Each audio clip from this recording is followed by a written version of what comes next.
All right, sports fans, it's another Friday, and today Alan is at the ISS Atlantic City show, so we have the always awesome Brian Bufka here to help out. He's usually sitting in the peanut gallery watching, but today he's got full control. That's scary. How you doing, Brian? I'm doing well. Thank you very much, Marshall. I appreciate this. Yeah, it's going to be fun. And you were telling me earlier, a little nervous, and I'm telling you, nothing to be. We're just going to have fun today. It's going to be a chat between two friends about stuff, right? That's what nobody's watching. We're all good. Yeah. I beg to differ. There are people watching. As a matter of fact, why don't you chime in right now and let Brian know you're watching, right? Say hello to Brian. Say where you're watching from. We want to know what's going on. And don't forget that this is a Q&A show. So your job is to put Brian on the spot. No, your job is to ask questions, and then we'll see if we can answer them, right? And so backstage, we're having a really fun discussion about Midjourney like 2 seconds ago. So, but we can talk about anything today. We've got some prepared stuff to talk about, but we really want to help you guys out.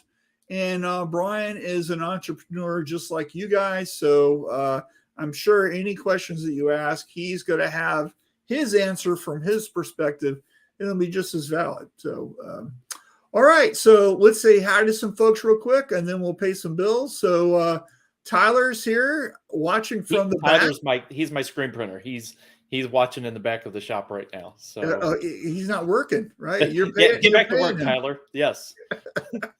Simon says, good morning from wet Southern California. Scott's here. I'm watching. You do look nervous. Chill out, brother. Freight Train 21 says, hey, Brian, watching from your shop. That's Wyatt. That's my son who's working also. So yeah. What's with Freight Train 21? What's the story with that? He was a football player. There you go. So Freight Train was his play. Lakeisha's watching. Hey, guys. Good to see you. Frank's watching from SNS. Hello from Houston. Glenn's watching from Kansas City. Todd Downing's watching. Good to see you. Share it away. Thanks. Renee's watching. Hi, Brian. And Artem. Hey, buddy. Hey. What's up, man? Good to see you. Artem, you should be on here. We'll have you on here one day. I think that'll be fun. Artem's got a great story. He's got a great story. He always has a great story. Does it involve, vodka or any type of carousing? Tequila and fruit. Tequila and fruit? Mm-hmm. Yeah. Okay, great. So anyway, we got a lot to share today, but we'd love for you right now, if you haven't already shared the show, to please do so, because that really helps our viewership. And then don't forget to comment. Also, if you're watching this as a recording, we'd really love for you to let us know that you're watching.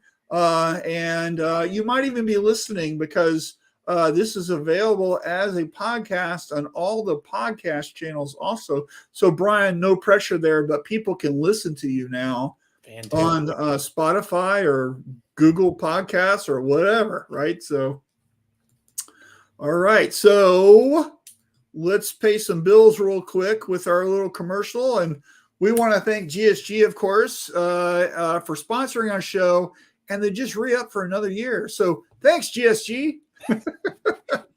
So here's their commercial. Enjoy.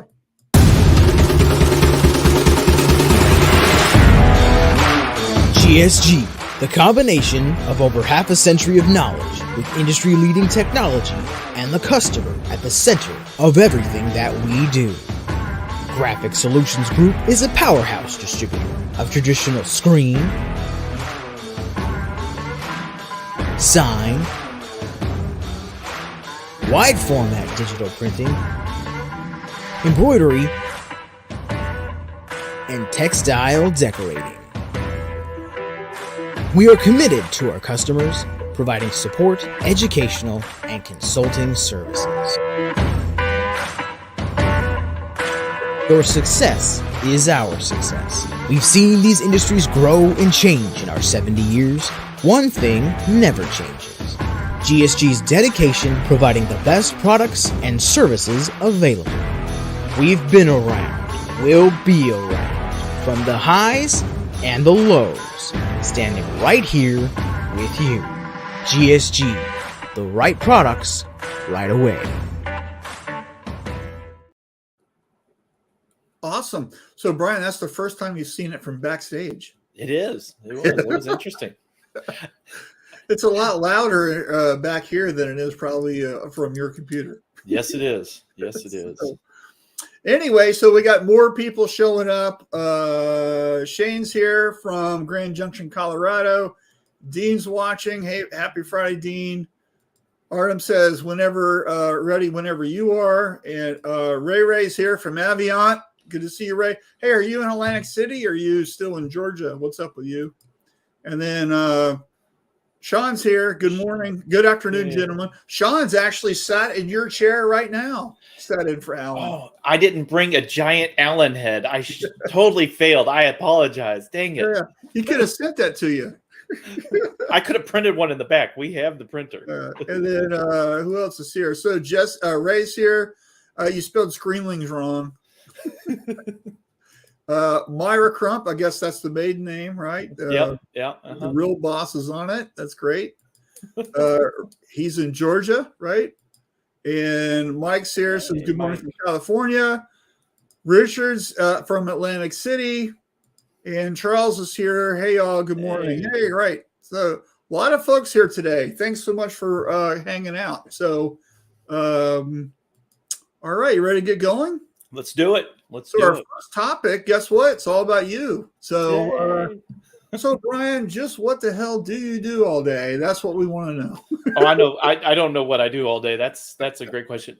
So we're in a very small community, and I tell most people have more people in their subdivision than we do in our community. As the town that we're in is Montgomery City, Missouri, which is an hour from St. Louis. There's less than 5,000 people in this town and less than 11,000 people in the entire county. But for some reason, within 20 miles of us, there are 7 screen printers. So yeah, we're a busy little place. Well, I know who's the best. There you go. So we do screen printing, embroidery. I started in signs, digital signs. So right. I used to run a fast sign. So we have signage. We have a roll-in printer. So we do a little bit of everything: trophies, plaques, awards. We do mostly stuff for schools and little leagues and things like that. But clearly we work with just about anybody. So yeah. And you have your garage door company too. I have a garage door company, guys, in St. Louis. Yeah, they busy little place. Yeah, and then Myra. Do you ever like wrap the garage door? They keep asking me to do that, and I don't. We wrap their trucks. But no, I have not wrapped the door. A lot of people, they make die sub banners that have elastic on them, and the elastic goes around the door so that it goes up and down, and then they can take it off. I was just thinking, for like a commercial, you might want to put your logo on it, but also from a homeowner, right? I'm a name your sports team fan, right? And you could put their thing on it, and then that's on the garage door, right? So yeah, there's that really piss the neighbors off, right? There you go. There's a couple companies that sell them for the holidays. So you have a Christmas one, you have a New Year's one. Right, yeah. Yeah, so there's a lot. We do put decals on doors and stuff like that. There's a couple like martial arts places that we've worked with that we put great big 4-foot wide their logo on a flat door. Right. So, but most doors have a texture to it, and it doesn't like to go onto those textured surfaces real well either. So, right. So, tell everyone, what city are you in? I'm in Montgomery City. It's about an hour from St. Louis. Okay. So. And how long have you been in business? This is our 12th year in business. Okay, great. So started out in a 16 by 20 building on my parents' farm, and now we're in a 4,000 square foot building. Hopefully next week we have our first auto. So, what'd you get? I bought a used Lawson printer. Okay, cool. So, That's yeah, awesome. all pneumatic. So yeah. Great. Well, congratulations. That's awesome. You'll be able to make mistakes much faster now. Much faster. That's what I keep telling Tyler. We're going to screw things up really quick. Right. So Ray says, by the way, that he worked for a fleet graphics company that wrapped some of the first 2 coffins in the country back in 1999. And then Ray says, Florida State door won't last long in my neighborhood. Yeah. There's more Seminoles in Atlanta in the Georgia than you think, pal. Okay. So I know quite a few. But anyway, so I think, one of the things that I really appreciate about you is the fact that, you've got a military background. Thank you again for your service.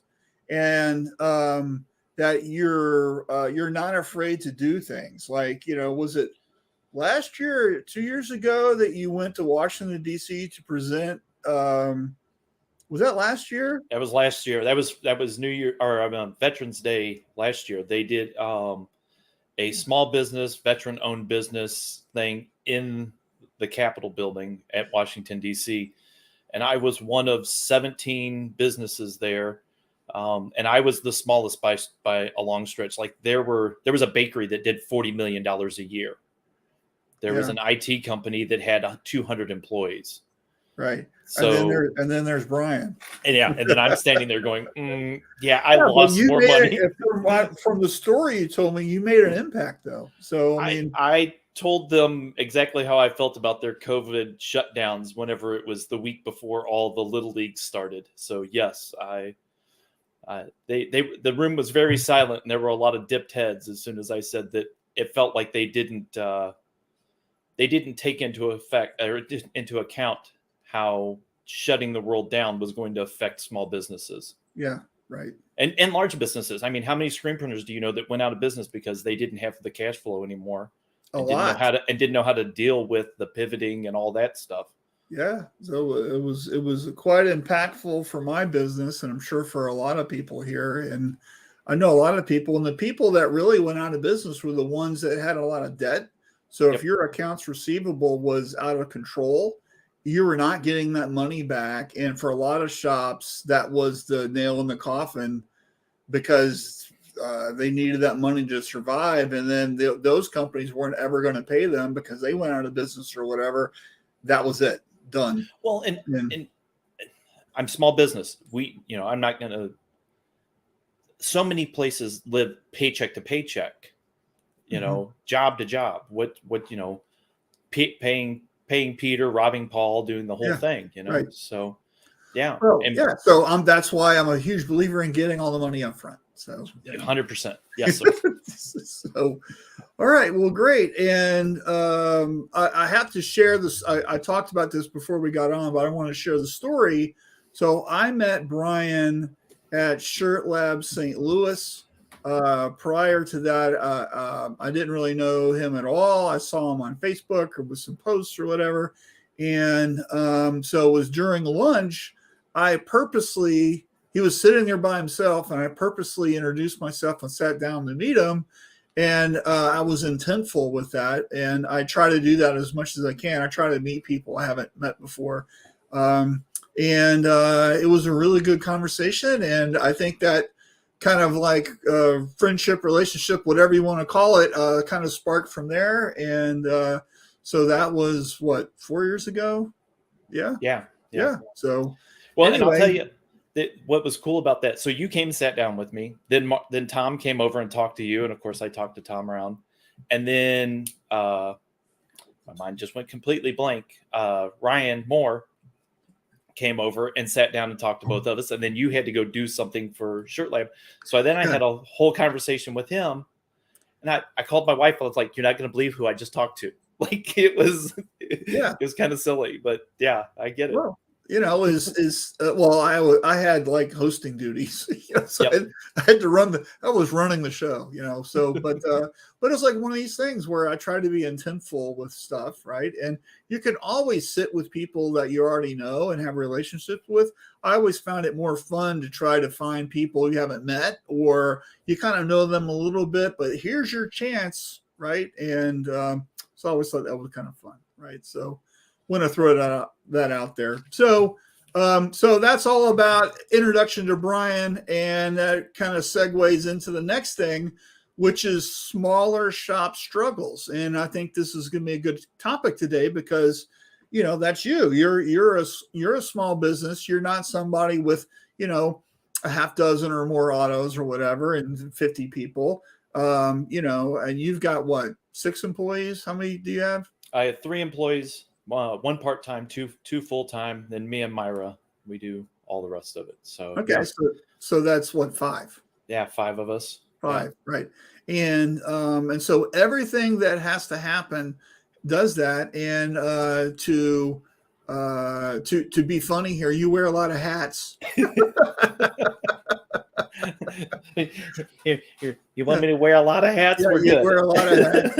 And I think most small business owners do that, right? So they're in sales, they're in accounting, they're in the art department, they're washing screens sometimes, Yep. They're printing, they put the boxes of stuff in the truck and have to go deliver it. They do a lot of things, right?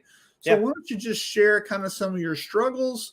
And also, if you're a fellow small business entrepreneur person, share what's going on in your world, and maybe we can have a really kind of good chat about that. So kind of give us the skinny. So you talk about lots of hats, lots of doing different things. That people say, oh, you own your own business. You can come and go as you please. And you can. But the customer still expects there's a dodgeball tournament that we're doing shirts and stuff for tomorrow. They expect me to take their stuff to them when I'm done here. I don't get to just walk away and not do something. If it's 5 o'clock and Tyler didn't get all the shirts done because whatever happened, I'm here till 10 o'clock, 11 o'clock, whatever, still printing a shirt. We have to be able to do those things. Right. And then, the phone rings. Somebody walks in. I was trying to do artwork, whatever's happening, a printer breaks. We got the new equipment, I have to help set that up and help work on that stuff. I mean, time management is a huge piece, and people don't understand that until they own the business, until they're in the seat. What's the joke, Brian? I quit my 40-hour job so I can go in business for myself and work 100 hours. Yep. Yeah. The high school job counselor came in to the shop one day to order something. And I'm like, are you the jerk that said, own your own business? It'll be fun. You'll enjoy yourself. Because I'd like to punch you in the face. It was a bad day. I was like, I'd like to punch you today. Right. That's funny. So Mark Sodonic says he got his new auto today too. Yeah. And Kisa's here. Good morning. I'm excited about this topic. Kisa is also a small shop operator in Texas, as well as Heather. I was just at her shop. And if you guys watched the Adventures in Apparel Decorating episode that I did at her shop, it was started season 4. Is the first one that just came out this week, or is it last week? Anyway, it just came out. And actually, Heather's going to be a guest with me and Alan right here next week, right? So it's going to be lots of fun. So, and then Dean likes the checkered fedora better.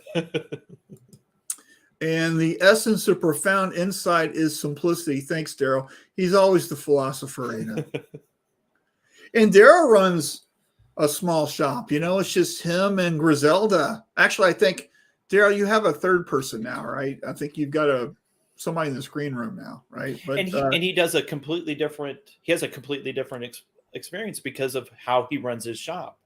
And we talked about it on the Q&A, where he doesn't have any. It's appointment only. You can't walk in his shop at any time. And he has a minimum. What is it, 144 minimum? Daryl is extremely intentful about what he wants to be working on, and then that's it. If it doesn't meet the criteria, it's not for me. And it's all about with Daryl, I know, because I've had many conversations with him, it's all about the outcome and what we're trying to do and all that. So, which is good. I mean, there's nothing wrong with that. Everybody has to have a different type of business. So yeah. So what are you struggling with the most besides time, Delegation. Because I'm a serial perfectionist. So having somebody else do something and it not be perfect or not be exactly the way I would have done it, that drives me crazy sometimes. Yeah. So, right. Yeah. Well, what is preventing you from delegating more? Just the fact that you want to own it? It's right here. It's all right. It comes down to business. The business is mine. Yeah. So the kids, and I say kids because they're 20-year-old somethings that work for me, and they're great. They're my kids. One is my kid. The other two are the same age or similar age to him. They don't have the same thought process as I have. They don't get the phone call when the one T-shirt goes through and it has a hole in it or whatever, or deal with the Facebook bully of, well, I can't believe this guy typed this wrong or something like that. So yeah, it all falls back on me. And so then it's like, okay, well, I want to make sure that it's right, so I don't get those phone calls or those things.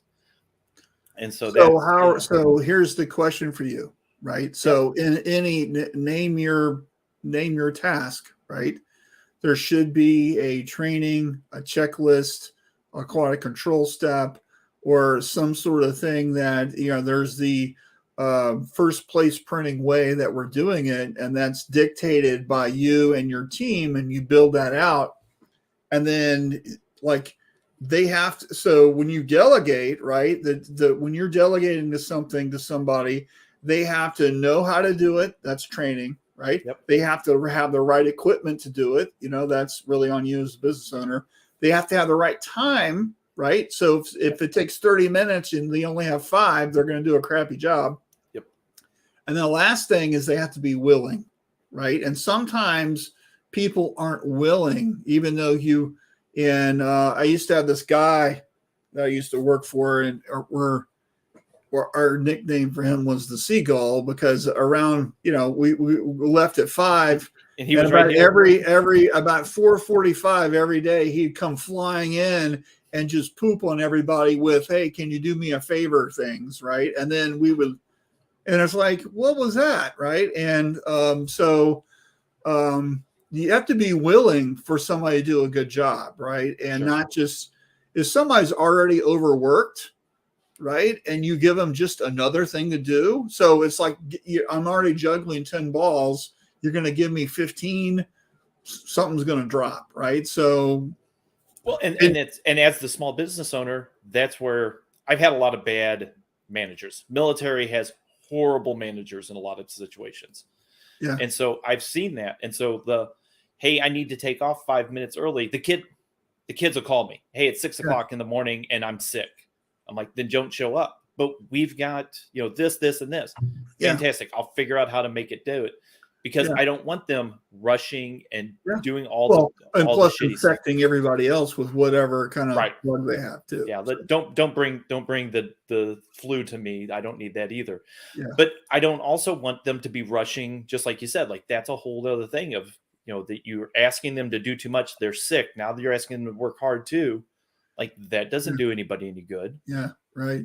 So, yeah. Yeah. I've been there. Right. So as an employee also, I mean, I remember this one time, I was the only artist, I started my career as an art director, right? But I was the only person in the art department at one point before I hired people to work for me. And, I had like 102 or 3 degree fever, and literally I felt like I was dying. I had to come in and work because there's stuff that had to get done. And I literally almost passed out on the floor. I was so ill, and it wasn't a good situation, which is why I convinced them that I needed help. That's what did it. It's like, I can't, I'm just going to quit. Right. And So anyway, so that's how I got into managing. So, and I was a horrible manager when I started off. So because I didn't know what to do. Yeah, who teaches you to be a manager? Like who teaches you the to only be way a to shop it's owner? like riding a bike, driving a car, barbecuing chicken, right? The only way to do it is to do it, right? And and you're gonna make some mistakes and ruin some chicken before you learn how to do it right. Right. Well, and you made the comment earlier, ask questions, it's going to be my Right. opinion today. Right. My opinion isn't the same as the girl down the street or the, Right. the guy the other direction. So, But by the way, at the end of the show, ask me what I'm cooking Saturday. I've got this brainchild idea I'm going to try with my smoker. When we get to that. So we got some comments. So Richard says Heather, Lakeisha, Griselda, and Myra are ruling the world soon. Daryl practices consultative selling. Yep. William says I'm a one-dude shop in the middle of nowhere as well. Just bought an auto. Great. good for him. Talk to Daryl. By the way, Daryl runs his auto by himself. Heather says that's my struggle also. And Myra says, Richard, you know what's up. Right. All right. Where are we in time? All right. We're still good. Right. So I think the thing here is really just about outlining what the expectations should be about what we should do, and really about making sure that you have enough time.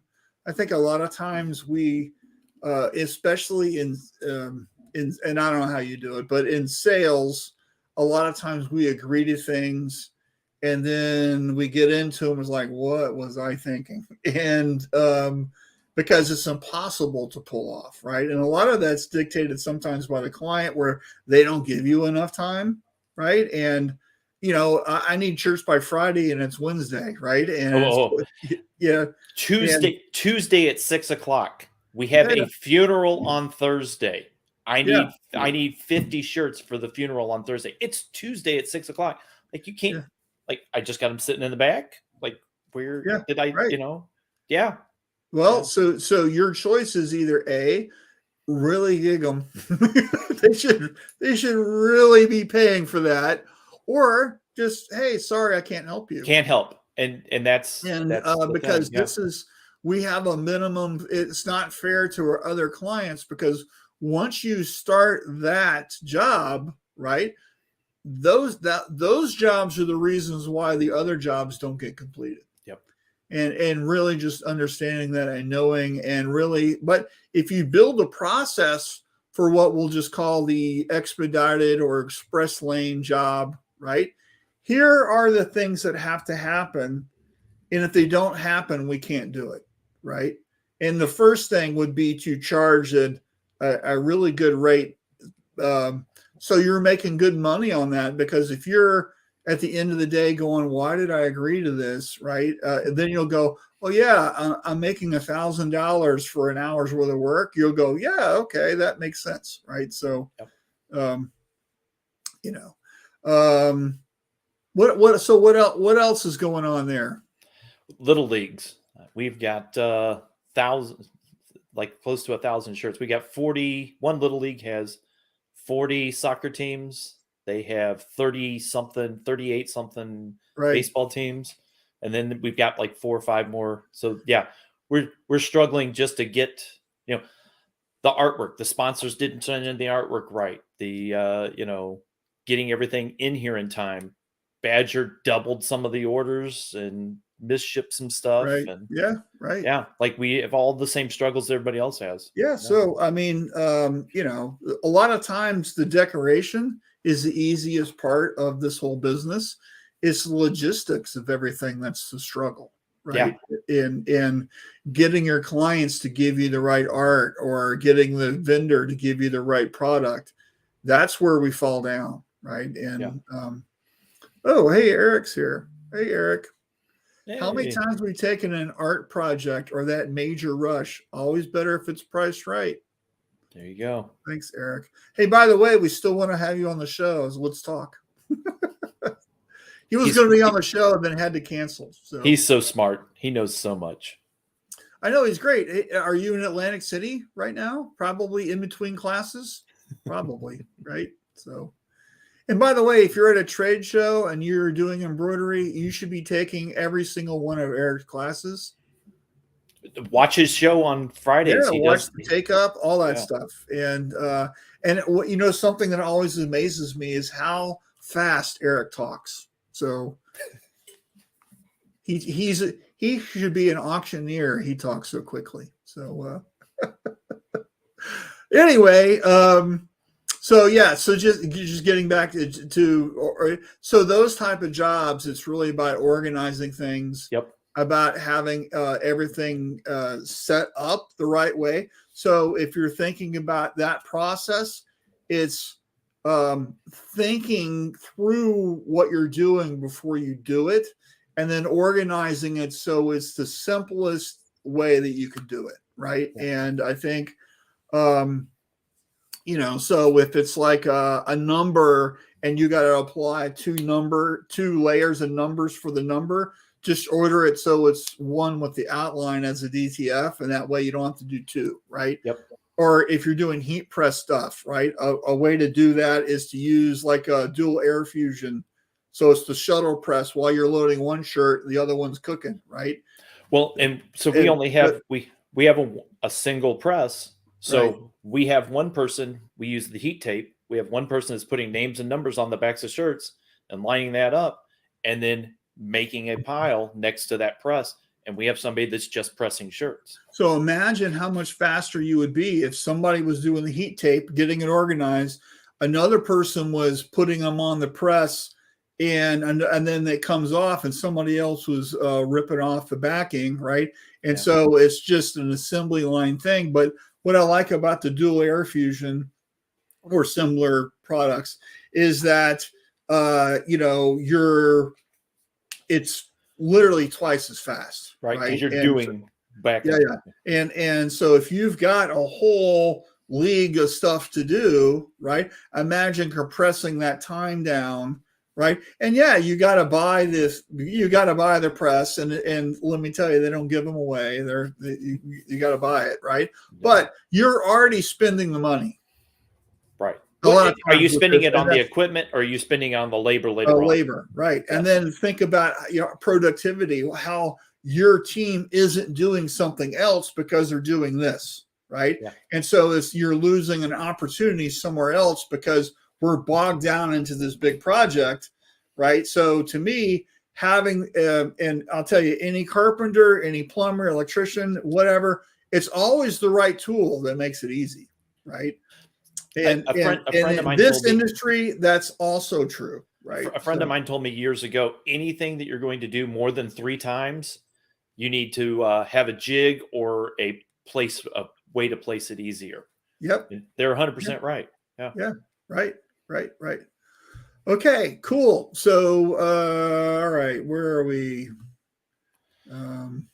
We were William. William was the last one, I think. Eric. Yeah, we did that one. Nope, just after 2 regular nights, just got done with some fast talking about e-commerce. That's funny. Keith's here. Good morning, all. Love Little League, but it's pretty stressful. I know he's doing a whole bunch right now.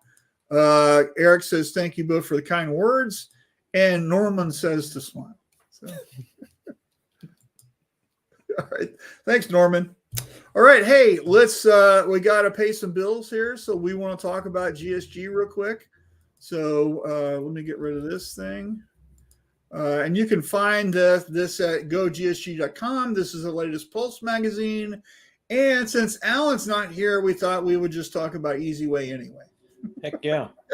Yep. So Brian, you use EasyWay. Why do you use it? It's so much faster. Of course, Alan had to teach me how to use a dip tank because I was told incorrectly years ago how the dip tank works. We were told to put it in there until the stuff fell off. No. And I couldn't understand what tank for a reason. I didn't understand it. I was told incorrectly. But then after having many conversations with Alan, we've started using the 701 and the Supra, and it's amazing. It has cut down the amount of time that we use for cleaning screens in half or better. So, right. Yeah. Cool. Well, you can order it from EasyWay, $56.84 a gallon for 701 and $41.13 for the Supra right there. So again, It's it's at gogsg.com. After a while, you think I know where all the buttons are, but you change them every day or every week, probably. It's crazy. It's crazy how, so the two regular guys has Eric that does all this behind the scenes. It's just me doing it usually. So anyway, thanks GSG for your support. And if you guys haven't tried Easy Way, I suggest you try it out. And if you want to learn more, Alan is your man. He's in Atlantic City right now doing his best to sell everyone Easy Way. So anyway, thanks. There you go. Thanks, Brian. Yep. All right. So we got some more folks here. So Hurley's here. Good morning, gentlemen. I've been late to the party today. That's okay. We won't dock your pay or anything. Justin says, amazing how people won't spend money to make their lives easier or able to get done faster. Hey, I don't think Justin's calling you out there, Brian. That's okay. That's okay. I'm cheap, so yeah. I'm good with Shelby that. says, check out the MEM dual presses, fraction of the price and just as good. Is that the ones? Is that the one that Eric? Not Eric. What's the gentleman in Houston, Texas? Eric Solomon. Yeah, Eric Solomon. Is that the one he's selling? He sells those or not? I don't know. And then Keith says, my dad started his business with me. I have abandoned their shop with his quote, having the right tool for the job makes life easier. So true. Exactly. Great. There you go. All right. So next topic. You ready? Do it. Remember what it was? Yeah, I do. DTF in the house. So you're doing DTF. So explain to everyone what you're doing and how you do it. And we don't do it ourselves. I mean, we're ordering them from Supercolor. But we're using that. Yes. Online stores make your life easier, all that stuff. So 100%. Talk about how you're doing and what you're doing, because I think a lot of people haven't gone down that road yet. And I kind of want to, you're a small business with lots of stuff to do. There's a reason why you're going down this route, right? Well, so we had a white toner. I still have it. It's in the corner. It doesn't get used anymore. And we hated the feel of it. DTF doesn't have that. I get customers. We do car shows and stuff like that. They actually want pictures of their cars on there. Well, yeah. You're not screen printing the 3 cars onto that thing. So we get DTFs. We get them from Todd Downing at Fat Dad. We get them from Supercolor. And it just makes life 1,000 times easier. And it gives you that ability to do that one thing, like the pictures that people want.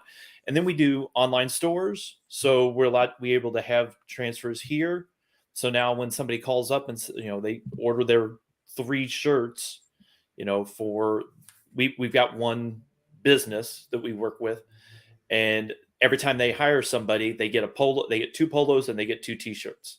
Mm-hmm. Well, it's a single color front, but it's a 2 color back. Well, I'm not screen printing that every time. Cutting the heat transfer, just having the transfers there. They're in a Ziploc bag. They're ready to go. Pull them out, put them on the shirts, and they move on. We get low. We ordered more. Here's a great tip, by the way, is to have your transfer always in a square or a rectangle centered. Okay. So if you use a laser alignment tool or whatever, you know exactly where to put it. It's much easier to do, because I think a lot of people, they buy a gang sheet and they cut it out like a jigsaw puzzle piece, right? And then now they're trying to put that even on the shirt, and it's hard to figure that out, right?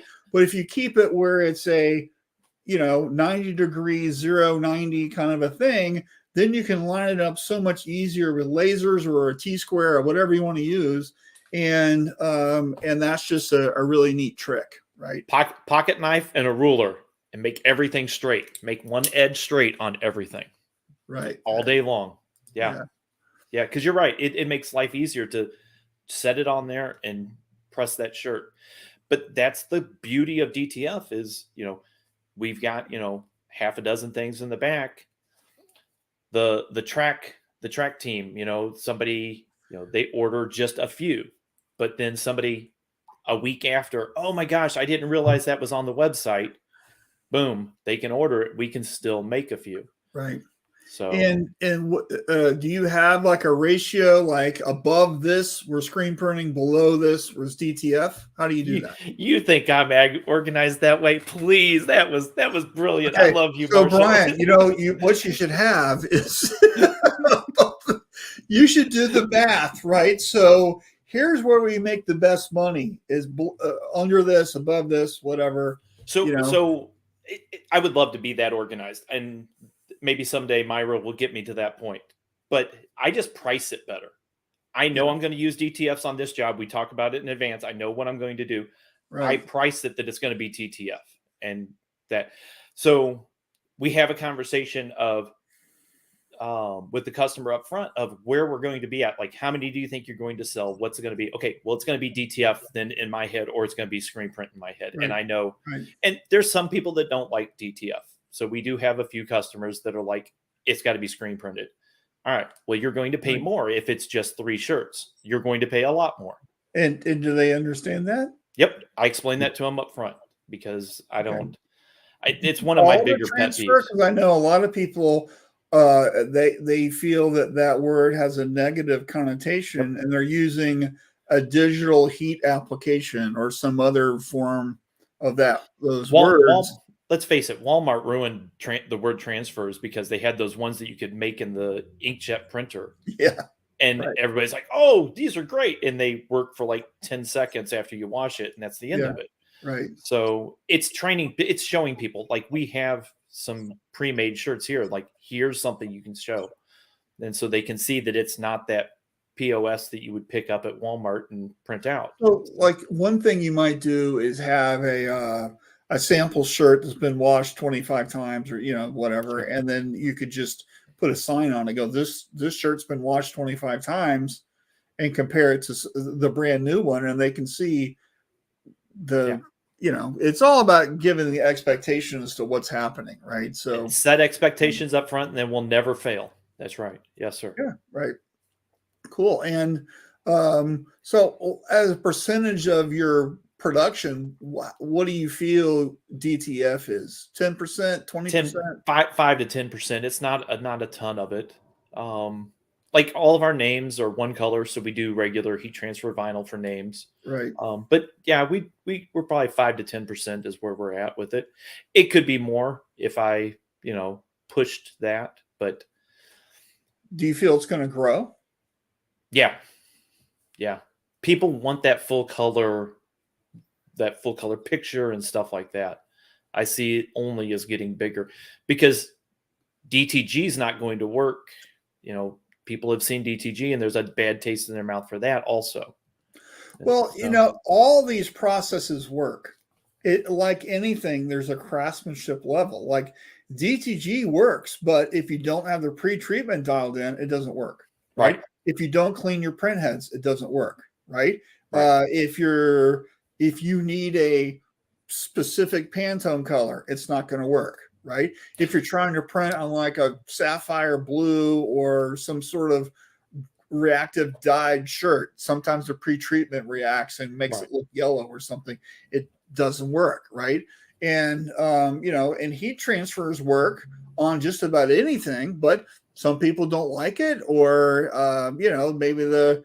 maybe it's 1,000 shirts. It's not going to work. Right. So it's like, it's all about the right tool. We talked earlier about the right tool for the job. Right. So it's kind of one of those things. There's been, I have DTG printed shirts that I've had for years and years and years. They still look great. Right. And so it's just a matter of what machine, what was the settings, what are you doing? And, just like anything, it's how you do it. Right. And, and I think DTF, DTG, screen printing, these are all decoration methods where if you're not doing something correct, you're not going to have the results that you want. It's a different tool for the different processes.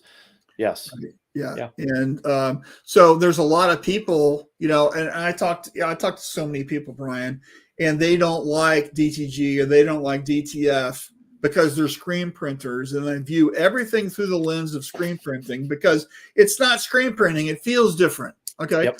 Okay. Well, it's not supposed to be screen printing, right? It's not supposed to be that, right? And I can tell you from talking with 8 gazillion people that the end customer most of the time doesn't care how it was decorated. Unless they've been burnt. Yes. DTG or DTF or screen printing for the most of the time. They just want a good looking shirt by Friday. That's what they want. Unless they've been burnt and know what the process is. You're right. They don't give a rat's butt one time.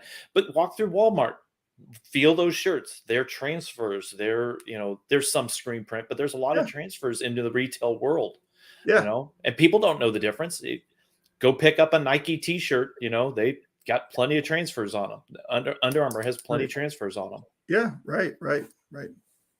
So got some good comments here. So here we go. So Frank says Eric Solomon, fellow Houstonian at Night Owls, also owns East West Heat Prep Machine US, distributor for the MEM type heat press. That was a machine super color wrapped at Long Beach. Okay, there you go. And then Todd says, thanks for the shout out, homie. Shelby says, we've become a DTF print house in 2023. It's taking up like 30. Oh, and now Marshall's gone. Yeah, 30% of your business. That's great, Shelby. I don't know how to control this thing. So you get to watch me for a minute. Hey, you're back again. Yay, good. Taking up 30% of our business. Scott says customers are expecting full color at low prices because of what I can get on the internet. So it's going to grow as technology improves. Yep. Here's the case in point. My son, Jack, who's been on this show, by the way, if you guys have watched, one of his favorite shirts is a black shirt that's got Kobe Bryant when he scored 99 points in a game. And he's holding up the sign that says 99. He wears it all the time. It's a big transfer he ordered, and I'm sure it was printed in China or somewhere. It's some crazy no-name brand shirt. I don't even know where it came from. He wears it all the time, and it's like a piece of cardboard stuck to his chest. This thing is so thick. He doesn't care, right? Todd says it doesn't matter what I like. What do my customers like? Exactly. Sure. When was the last time you've seen someone go to a store and start stretching and pulling on shirts? Only screen printers. If they're in the industry every single time, yes. Can you screen print over DTF after it's been transferred to the garment? Probably. I wouldn't want to go right over the DTF, but you could screen print around it, and that would probably be easy with lasers to line up. That's interesting. I think mixed media is always really cool, right? And so you could add some, like, for example, DTF, it's hard to do some special effect printing, right?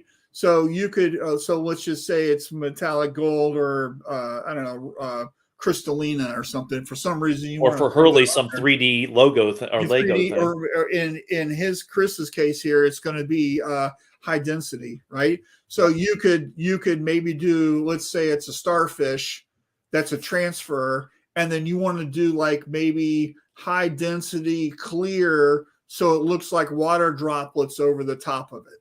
Sure. Right? Go crazy. In fact, I challenge somebody to do that right now and show us the results. So Hurley, you've been called out. Brian just pinched the hole in the seat when you went away. Even in the embroidery world, we're seeing increased heat applied decorations. I've seen some great stuff from Lion Brothers. Lion Brothers is amazing. If you don't know who they are, you should Google them right now. I've seen so many people leveraging decorations through heat press. May not be how I would do it, but hard to argue with what they're selling. Yep. You probably know where I'm going with this, Marshall. Yes, I exactly knew where you're going with that. There are some special effects PET films like glitter and hologram for DTF. Yes, there are. We have done HTV, DTF, rhinestones, and DTF action for specialty effects. And then I'm thinking lenticular because DTF can print very fine detail. By the way, if you're going to say DTF, you got to use it in the correct acronym. You can't have the letters backwards, because it messes me up. Lenticular is fun. I've seen some lenticular stuff. That's yeah, interesting. lenticular is great. And if you don't know what lenticular is, it's because when you look at stuff at different angles, it shows different images. Like, you could have at this angle is a monkey, at this angle is a zebra, right? So how are you doing that, right? So that'd be kind of cool. All right. We're going to, last thing, must be present to win. Okay. Yep. So this is all about showing up, right? And doing things and getting out of your norm. And I think this is a good thing for Brian, because here's the first time he's hosted a show on YouTube, right? So you got to be present to win. You got to just do it. Network marketing is all about present to win. Go to the chamber meetings, go to the board meetings, go to the whatever, and be there and let people see you and know who you are. Yeah. And Brian, you do a lot of that. So talk about why you do that. You're active. You're like the official Santa Claus, I think, where you live, right? Yeah, and something like that. Yeah. So talk about that a little bit. So my community is very small. We talked about that earlier. And people talk about, oh, no one sticks. The small communities are not growing. They're dwindling. They're small. They're dying on the vine. And I've always said, if you're going to change something, you have to be the person that starts the change. If no one else is going to do it, somebody has to start it. So all the events had dried up. There were no local events anymore. And I was at a chamber meeting and I got mad because there was nobody. We had canceled 4 events at that point for the year because nobody would run the events. And Christmas was coming and it was July. And they're like, okay, well, we've got to find somebody to run, Christmas. And nobody was going to run it. We didn't have anything for 4th of July. We hadn't had the. We have to find somebody to run Christmas. Yeah. And it was so the local community, our chamber does what we call hometown Christmas. And we have Santa Claus there and we give away presents. And so it used to be they gave away, every kid got a present. And so they bought these little bitty, tchotchke presents and handed out to kids and stuff like that. And then when I took it over, we started doing drawings and handing out presents that way. We had 176 families of people come through in a 2-hour period on a Saturday night to go see Santa Claus. And I was standing at the front door greeting everybody. And so they're all like, hey, we need to talk to you about this. We need to talk to you about that. We also do a drive-through Christmas display, which I started during COVID because we didn't think we were going to be able to do Santa Claus anymore. You're going to have Santa Claus and, kids can't get on his lap. So we started a drive-through Christmas light display, and I have businesses that come out and set up decorations and stuff. And so then I'm talking to all the businesses about those things. So they know me as the guy that does that. They know me, the guy from the chamber. They know me as, the guy who makes t-shirts and signs in town, and I'm not the only one that does t-shirts and signs in town, but I'm the only one doing those other things. So, I can't sit in my office and get people to know who I am. I can't, the sign at the road only does so much. So you have to get out and talk to people. You go to the board meetings, you go to the events and talk to people. So, right. Yeah. Well, that's good.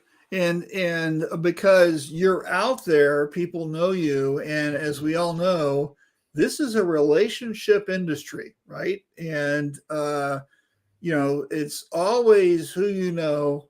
And that's Brian, the t-shirt guy. You should call him, right? And that says a lot. And I know Heather's watching here. She's big in her community in Cave City, Kentucky. And that's her whole episode for that Jerseys show was about her Cars and Coffee event, right? And she has a series of car shows where everybody brings their cars and stuff and shows them off and whatever. And she does the shirts for that, but she's leading the charge for that, right? And that really helps make people come to her town and spend money and do things. And I think it's important. And because of that, I mean, she's known her town in the area, right? So that makes a big difference. So yeah. Well, our hometown Christmas, I had people sitting in line for over an hour to drive through our light display that's made up of people's home Christmas lights that, nothing professional, just hey, we set up lights out here and, decorated Yeah. spaces. Right. Well, it's something to do, and you can listen to Christmas carols and you get out the house and have fun. The I local like driving Casey's around and looking at Christmas Domino's. lights. That's always fun, right? Yeah, and the local, they go buy pizza at the local Domino's and Casey's, and the Bundy's, it's a Dairy Queen type restaurant. They go do those things. So yep, it's good for everybody. Yes, it is. So Chris says direct film transfer, DTF means something else and are refused to use that acronym. Okay. Eric says, I haven't heard lenticular in a hot minute. Always love those prints. Todd says, at Impressions Long Beach, Printomize was trying to make DFT a thing. I told them they were too late. It's DTF, right? It's already Kleenex. It's how everybody says it. You did a great job, Brian. Happy to have been able to show up for it live. Thanks, Eric. Got to jump off. Great chat. Thanks, Glenn. And maybe I'll switch to D2F for you, Marshall. Okay. Heather says, get involved in community. Yeah. That was one of Brian's biggest strengths. He's great at real relationships, building and strategic partnerships. He's dynamic and authentic. Thanks, totally Scott. That's my designer. That's my guy. 100% agree with you on that, Brian. Lakeisha says, I thought about creating unique networking events for my area because the chambers and other networking groups run very typical boring events. Maybe had an event at a dog park. There was a guy that hinted at doing something like that. So maybe it could be cool. I just finished a great book. Let me, where the hell is it? You find that book.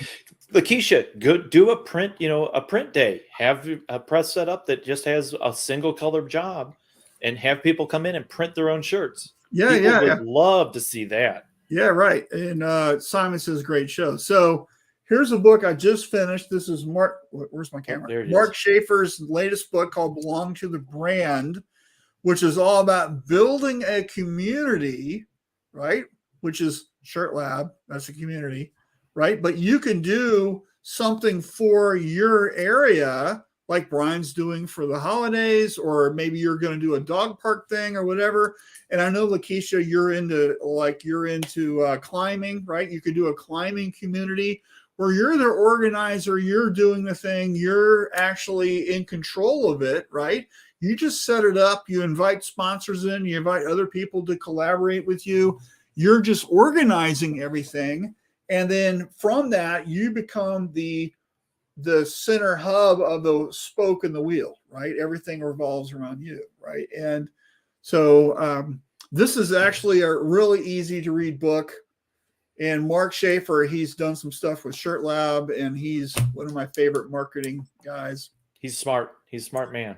He's got a great blog called Grow. You should read it. I read it all the time. So Daryl says, we print commercial grade DTF transfers, got to sell it. And then Eric says, since you don't have your own producer, here's that book link, folks. Thanks, Eric. Always the consummate producer. Always. Yeah. So anyway, we got a couple minutes left. And before we go, I want to share I left. You got kicked off. You're not sharing your screen anymore. Share again. Hold on. Yeah. I want to share that we're having a discussion on Midjourney, little workshop that Michelle Moxley Ruby, who's the innovation director for M&R. This is a free workshop, folks. April the 6th, so it's a couple weeks away. It's going to be about getting started using Art AI, specifically Midjourney. And this is going to be, she's done a lot of work. She had a really great presentation at Long Beach. And I think this is one of the things, even if you're using Midjourney, you should probably show up for this. Of course, we're going to record it and stuff, but would love for you guys to show up and be a part of it. Midjourney to me is the most absolute fascinating thing. I was telling Brian before we got started today, and kind of my experiments, I was playing around and I wanted a Labrador like chewing on a squeegee.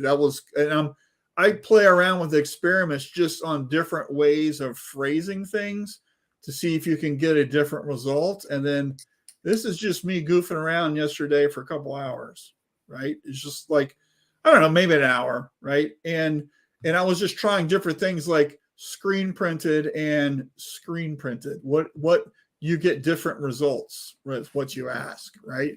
It's all about the prompts. So anyway, Michelle's going to give us some guidance on how she does it, how we're thinking about it, how we're getting stuff prepared to print T-shirts with. I think that's the most important part here.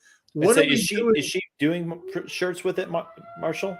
Yeah, you look at anything M&R shows, is a lot of the art has been created using Midjourney, right? So, and is there a siren going off over there? It's noon. It's noon here. The town siren just went off to tell you it's noon. Time to go to lunch. Yep. So do you live in My Cousin Vinny world? Yes, sir. What is that? That's what it is. So it's the train whistle telling everybody it's time to get up? Is that the deal? It's the tornado alarm or fire alarm. It goes off every day at noon for just a second and tells everybody, hey, it's 12 o'clock. Go eat lunch. And it does it every day except for Sunday. That's crazy, man. Marshall, I don't live in the same world you do. I don't. I've been to Phoenix. I don't live in the same world as you. How I know it's 12 is my tummy gets hungry. That's how I know. Plus, I got one of these things. I don't know if you've seen them. It's called a watch. It's new. That's new technology. I don't know what that is. What's funny is everybody started using phones to tell what time it is, and I don't like looking at my phone, right? So I just use a watch. So I don't know. I'm weird. Old school. Lakeisha says that's interesting. And then here's the link for the Shirt Lab workshop sessions. Thank you, Eric. Right. So please sign up. It's going to be free. It's going to be a lot of fun. Right. So Brian, what are you doing this weekend? Got big plans? We are going to the circus. Moulah's Circus is in St. Louis tomorrow. Well, Great. Today, tomorrow, and Sunday, and we're going to the circus tomorrow afternoon. We have a 6-year-old. We have a Paige is 16, almost 16. So we're taking them. The other kids are off on their own. But we're taking the two of them to the circus tomorrow. I love the circus. So always fun, right? So I hinted earlier. And say, what are you cooking? What are you cooking? Let's do. So I was perusing through Instagram the other day, and you know what beer in the butt chicken is? Yep. Okay. So normally I take a can of beer, tall boy beer, and you put spices in the beer and insert the whole chicken on top of it. Of course, it's all seasoned sits up there. The whole thing. Okay. Somebody did that where they cored a pineapple. So they cut the base of the pineapple so it would sit, and they made the core of the pineapple like a big rod, and then they put the chicken on the pineapple and then smoked it. So I got all inspired. It might be a giant disaster, but that's what I'm doing on Saturday, is doing beer in the butt chicken with a pineapple. Look, the outside of the chicken's going to be good. So if that little bit that touches the pineapple isn't good, so what? It's going to be flavorful and sweet. That's what I want, right? Yeah. So we'll see. We'll see what the results are. I'm sure I'll be posting that on my Instagram and if Mark Slodonic's watching, I don't think you've done beer in the butt pineapple, have you? And if you have, did it turn out okay? Please pour some of that pineapple juice over the top of your chicken so that it soaks in too. Yeah, I don't know what I'm doing. I'm winging it. And so to me, this is how you learn. It's just like, oh, that's cool. Let's try it. If it's a disaster, In-N-Out Burgers down the street, whatever. Who cares? Right? I put honey on my steaks, on my pork steaks when I cook them. Well, honey burns sometimes, But if you put it on slow on the barbecue, it soaks in nice. It's really good. Yeah. Okay. And it was just, hey, let's randomly try this. So I get that. Meyer says farmers, Marshall, farmers. Okay. Yeah, I'm in a very farming community. Very small. Thanks, Frank. Frank says thanks. Mara says, you're out in the field, then you know what time to eat.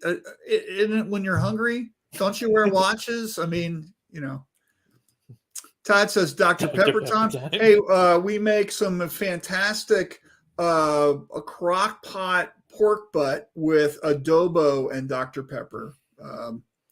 It's awesome. Interesting. By the way, yeah. So adobo is a Mexican pepper, comes in a little can, right? And makes it real spicy. But the marinade, the sauce you cook it in, the pork butt is Dr. Pepper. So interesting. Yeah. Anything about food, I'm all over, right? Lakeisha says sounds tasty. Let's hope so.